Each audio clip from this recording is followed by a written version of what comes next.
వేసవి సెలవుల తర్వాత తెలంగాణలో విద్యా సంస్థలు తెరుచుకున్నాయి. దీంతో ప్రైవేట్ స్కూళ్లకు విద్యార్థులను తరలించే వాహనాలపై రవాణా శాఖ ఫోకస్ చేసింది. మోటార్ వాహనాల చట్టానికి విరుద్ధంగా తిరుగుతోన్న స్కూల్ బస్సులపై కొరడా జులిపిస్తున్నారు. రంగారెడ్డి జిల్లా వ్యాప్తంగా రెండో రోజు స్కూల్ బస్సులపై అధికారులు తనిఖీలు ముమ్మరం చేశారు. రాజేంద్ర నగర్, శంషాబాద్ లో స్కూల్ బస్సులను ఆపి తనిఖీలు చేపట్టారు. స్కూల్ బస్సులకు సంబంధించిన ఆర్సీ, పర్మిట్, ఫిట్నెస్ లకు చెక్ చేస్తున్నారు. ఇక 60 ఏళ్ల వయసు దాటిన వారు స్కూల్ బస్సులు నడపకూడదంటూ వార్నింగ్ ఇస్తున్నారు.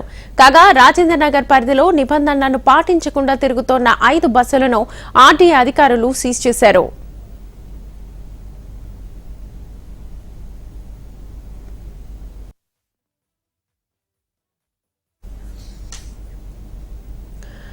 రైట్, వేసవి సెలవుల తర్వాత తెలంగాణలో ఇటు విద్యా సంస్థలు తెరుచుకున్నాయి. దీంతో ప్రైవేట్ స్కూళ్లకు విద్యార్థులను తరలించే వాహనాలపై ఇటు రవాణా శాఖ ఫోకస్ చేసింది. మోటార్ వాహనాల చట్టానికి విరుద్ధంగా తిరుగుతున్న స్కూల్ బస్సులపై కూడా జులిపిస్తున్నారు. ఇదే అంశానికి సంబంధించి ఫుల్ డీటెయిల్స్ మా ప్రతినిధి అమరేందర్ అందిస్తారు. అమరేందర్, రంగారెడ్డి జిల్లా వ్యాప్తంగా ఒకవైపు ఆర్టీఏ అధికారుల తనిఖీలు కొనసాగుతున్నాయి. అయితే స్కూళ్లు ప్రారంభం కానున్న నేపథ్యంలో 3 రోజులకు ముందే ఆర్టీఏ సంబంధించిన ఆఫీసుల్లో ఇప్పటికే స్కూల్ బస్సులన్నీ కూడా ఒక్కొక్కరిగా లైన్ కట్టాయి. ఇదే కాకుండా ఆర్టీఓ ఆఫీస్ రాని వాహనాలకు సంబంధించి కూడా ఏదైతే రోడ్లపై తిరుగుతున్న వాహనాలపై ఆర్టీఓ అధికారులు అయితే దృష్టి సారించారు. గత 2 రోజుల నుంచి కూడా వరుస తనిఖీలతో ఆర్టీసీ బస్సులకు సంబంధించి కూడా ప్రస్తుతం తనిఖీలు అయితే కొనసాగుతున్నాయని చెప్పుకోవచ్చు.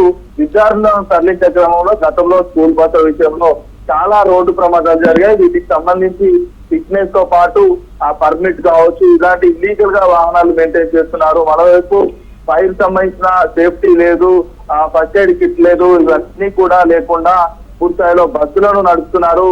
బస్సుల్లో స్కూల్ పిల్లల్ని ఎక్కించుకొని తిరుగుతున్నారంటూ కూడా ఇప్పటికే ఆర్టీఏ అధికారులు దీనిపైన ఫోకస్ పెట్టారని చెప్పుకోవచ్చు. రాజేంద్ర నగర్, శంషాబాద్ ఏరియాలో ఎక్కువగా స్కూల్స్ ఎక్కువగా ఉంటాయి. ఆ జోనల్ పరిధిలో ఇప్పటికే స్కూల్ బస్సులపై ఆర్టీఏ అధికారులు అయితే దాడులు అయితే కొనసాగిస్తున్నారు. మోటార్ వాహనాల చట్టం సంబంధించి ఇప్పటికే స్కూల్ బస్సులపై ఒకవైపు కొరడా వినిపిస్తున్నారు. ఇప్పటికే రంగారెడ్డి జిల్లా, హైదరాబాద్, మేడ్చల్ 3 జిల్లాల పరిధిలో కూడా ఇప్పటికే 10ల సంఖ్యలో బస్సులు కూడా సీజ్ చేశారు. ఆర్సీతో పాటు పర్మిట్, ఫిట్నెస్, ఫైర్ ఎగ్జిక్యూటర్ తో పాటు ఫస్ట్ ఎయిడ్ కిట్లకు సంబంధించి ఎలాంటి సేఫ్టీ మెజర్మెంట్ లేకుండా కూడా వాటన్నిటి కూడా తనిఖీలు చేస్తున్నారు. లేని వాటిపై ఒకవైపు వాటిపై జరిమానా విధిస్తూ మరోవైపు బస్సులను కూడా సీజ్ చేస్తున్న నేపథ్యం అయితే ఉంది. బస్సు నడుపుతున్న సంబంధించి కూడా డ్రైవర్ తప్పనిసరిగా డ్రైవింగ్ లైసెన్స్ కలిగి ఉండాలి. దానికి సంబంధించి అది కూడా హెవీ ట్రాన్స్పోర్ట్ వెహికల్ వాడుతూ ఉండాలి. మరోవైపు వ్యాలిడిటీ కూడా రెగ్యులర్ గా చెక్ చేస్తూ ఉండాలి.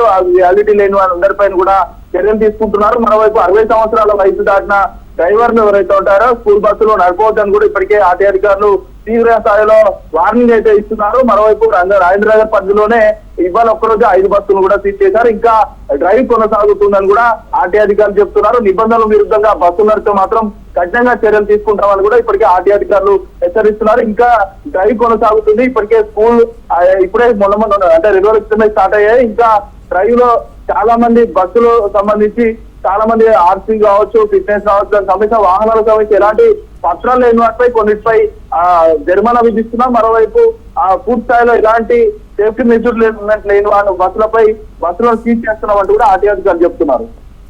Right Amarender, thank you.